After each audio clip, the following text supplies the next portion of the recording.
I never thought I would say this, but I know I'm getting old because I have been eagerly anticipating the Mazda CX-90 for two main reasons. Number one, this is the first vehicle that they're putting in their all-new inline 6-cylinder engine. A lot of upsides to that, which we'll talk about shortly. And it's the first time they have a rear-wheel based all-wheel drive architecture, which makes it feel more premium, a little bit more upmarket, getting a little bit closer to the German luxury competitors, those benchmarkers, if you will. And I gotta say, starting with the styling, it looks good. I think the CX-50 has a little bit more rugged and aggressive look. This is a lot more classy. I love the rear end, very distinct, a little bit BMW-esque with the taillights. Nice little touches here, like that Mazda right there on the side. And the front lights, the whole front I would say looks good, but these lights are really tall, whereas again on the CX-50 they're really narrow and aggressive, which I think looks a little bit more modern. But overall, a handsome looking vehicle, and it has great road presence. Even in this white pearly paint, I think it looks fantastic. 21-inch wheels. This is the Turbo Premium Plus trim, so it comes in around $52,000. You can go higher to around $60K with the Turbo S Premium Plus, but I think this one is actually what most people are going to want, and I'll tell you why in a sec.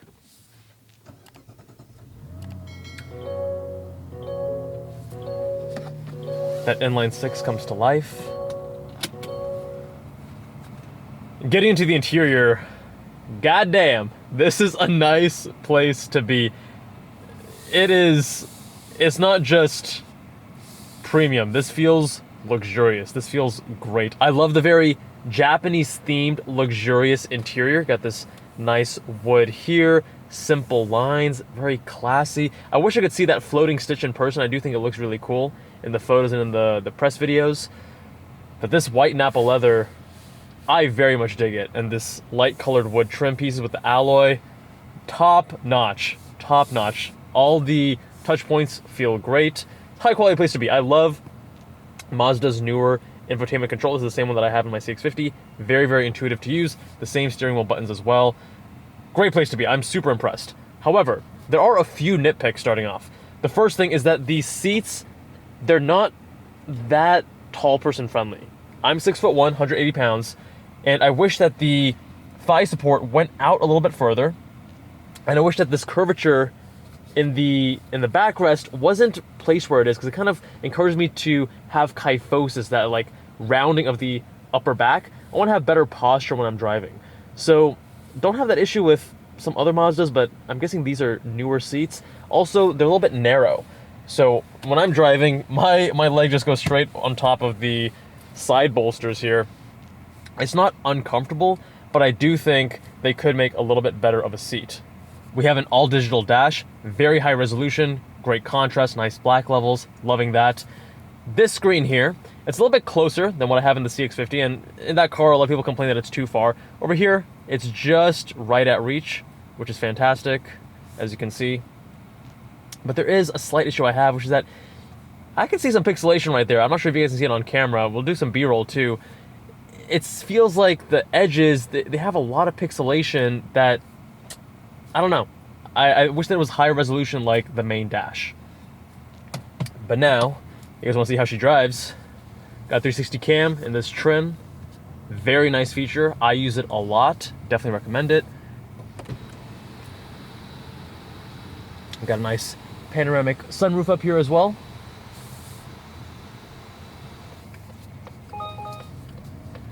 See, false positive. We're gonna get to that shortly. But the main thing I was really excited to test out in this vehicle is its driving dynamics and its engine, right? The engine here, 3.3 inline 6, making 280 horsepower, 332 pound-feet of torque in this configuration. You can go up to the Turbo S, and then you're gonna be making 340 horsepower and 369 pound-feet of torque, which is probably the one I would get because I like a little zoom in my life. But I think for most people, this is gonna feel totally adequate. You do not feel like this car is lacking power. If you go to the CX-5 or CX-50 right now, and you go from the naturally aspirated to the turbo, the naturally aspirated does feel sluggish. This does not feel sluggish in this trim level. This is probably what people are gonna want because you're gonna save a solid chunk of change, and you're getting all the nice amenities inside. The beautiful Napa leather, you know, the 360 cam, all the other things that you want. Now, the way it drives is very polarizing. Some people love it, some people hate it. I think Mazda is making a lot of vehicles, not just small sports cars like the Miata, but they're making all of their vehicles really designed for someone who is a driving enthusiast. And if you're watching this channel, you probably also are a driving enthusiast. The way that this thing handles at 4,900 pounds is very impressive. And the reason this thing drives so well is that they're not taking any shortcuts. We already know about, of course, the inline-six and the rear-wheel drive architecture, but even the suspension, they've done double wishbone in the front. And most vehicles in this class, they're not doing that. The double wishbone gives you, of course, the negative dynamic camber as you load up, better contact patch, but also, unlike a strut, it's not having to support and handle the geometry at the same time, so it's not overcoming that initial friction to have that suspension shuffle, so you get better ride quality. Now, I had my mom and my cousin, both of whom are not car enthusiasts at all whatsoever, when they drove with me at separate times yesterday. Both of them said this car is very comfortable, and neither one complained about the car and the ride being too harsh. It is a little bit more firm and a little bit more, you can feel more texture than in some competitors, but it still feels very well dialed in. It's a refined and sporty ride quality. And the steering actually feels great, but I do have one small quip with it. Very direct. And when you actually are hustling a little bit, you will feel some feedback, which is nice. Mazda has great steering. The CX-90 is one of the best EPS units I've driven in a while. This isn't quite the same. They're not going for that same sporty, heavy feel, and it's polarizing. My understanding is that they actually changed it in the 2024 model year. The 23 was very heavy, and I think they lightened it in the 24, if I'm not mistaken. I haven't driven the 2024 yet. I'll do a comparison on that on this channel in the future. But the steering ratio here is very slow, and you get used to it, right? And the reason is this: they have this philosophy of the car being very one-to-one, and they want you to be able to modulate mid-corner, make small adjustments. And I understand why you have a higher resolution with the slower steering ratio, so you can have the finer adjustments. However, it makes the car's front end feel a little bit less responsive because you turn the wheel, it doesn't turn as much as you're expecting. Especially on a first test drive. As you get used to the vehicle, this is all going to be largely a moot point because you get used to it and kind of fades to the background. But I've noticed it most actually on slow corners. Let's say I'm in a neighborhood and I'm taking a sharp turn. I need to do a little bit of hand shifting, hand shuffling to make that corner and to maintain my intended line. So that has caught me off guard a couple times. The other thing when it comes to the driving dynamics is the transmission. This is a new in-house designed and built 8-speed automatic wet clutch transmission. And a lot of people are saying, oh, finally, they have an 8-speed, not just a 6-speed. The thing is, the first 2 gears are very, very short because they don't have that torque multiplication effect that you have from an automatic torque converter that allows for some slip. So to not have as sudden and as harsh of a initial grab and push when you let off the brake, they made that first gear very, very short. The first 2 gears are actually pretty short. And, 7, 8, they are kind of simulating what 6 would have done in their normal transmission. So the actual additional speeds is not going to be that much more noticeable because the first 2 are so short. But the thing that will be noticeable is that it is a little bit clunky. When you're driving at speed, it's fine, it's smooth, and if you are automatic shifting, it's pretty seamless, not going to draw any attention to itself. If you're driving with manual paddle inputs, then at times it can be a little bit sporty feeling, which I actually appreciate. I think it's great. The one issue I have with it is that it's kind of awkward and hesitant when you're driving at slower speeds. When you're getting close to a stop and starting, it'll hesitate, it'll kind of catch, be a little bit jerky. And I think these are things that Mazda can refine and improve in the coming years with these refreshes and these updates. I'm gonna put this into sport mode. See the dash turns red. Dude, great steering. Again, when you push it, the steering really comes alive. And even in this mid-range engine option, 280 horsepower, you're not feeling like it's sluggish. This is great, and you can hustle this thing, guys. This should not handle the way it does at 4,900 pounds, 3-row SUV.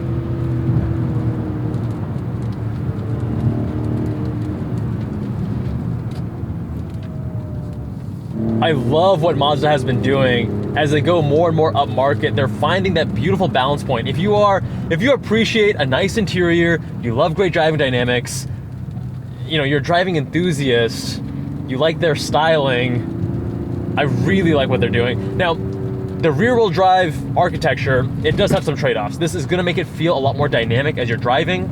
You get that yaw control, the pure steering. There are benefits to ride quality, etc. with the architecture that they have here. There are some trade-offs. So larger transmission tunnel. Now this actual center area here is very nice. It has a great initial presence when you first get in. I love that.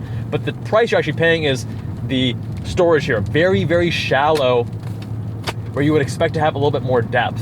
And I believe that's because of the drivetrain. Now keep in mind, it does have a 48 volt mild hybrid system. So it helps with things like with the start-stop being a little bit more seamless, as you're gonna see here right here. So the engine is stopped, but as soon as I let go, car starts rolling forward a little bit. The start-stop here is not very intrusive at all. I do appreciate it. It hasn't bothered me. In my CX-90, it does bother me a little bit from time to time. And even on the highway, you're at speed, it'll turn the engine off, and it's very seamless, really well executed. A lot better than what they've done previously. Now, there are some other issues I have with the vehicle. The seats being one, I mean, you can get used to it, but if you are taller or larger, they're not gonna be as comfortable. I feel like these are optimized for smaller people, and they're not as forgiving if you're taller. Let's get these auto rain sensing wipers to go a little bit faster. There we go, nice little just adjustment of this knob here. The other thing is that the phone charger, the wireless phone charger is up here, whereas in the CX-50 it's back here. And still, it doesn't work. So I got my iPhone. And by the way, I normally have, it's wired and wireless, but because of the pixelation I was seeing on the screen, I thought maybe it's because I'm using wireless Apple CarPlay, so I disabled that and did just wired, still had that pixelation issue. Now you put this here, it'll charge for about 30 seconds. And it's not just a matter of it sliding around, which also does happen, because even when you're stationary, the same thing happens. It'll charge for about 30 seconds, a minute or two, and then this green light here turns red. And when that happens, it's like, you know, charging error. So it tends to happen with large camera bumps. This is the iPhone 15 Pro. Same thing with my old 14. Something I wish they could figure out, because a lot of other car companies have wireless chargers that don't have that issue.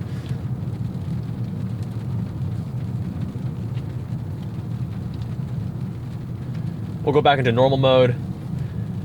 The controls are nice and intuitive and easy. The road noise is, you know, NVH is not harsh at all. It's well insulated, and at night it actually has really nice ambient cabin lighting, super subtle and soft. Feels so premium. I love it.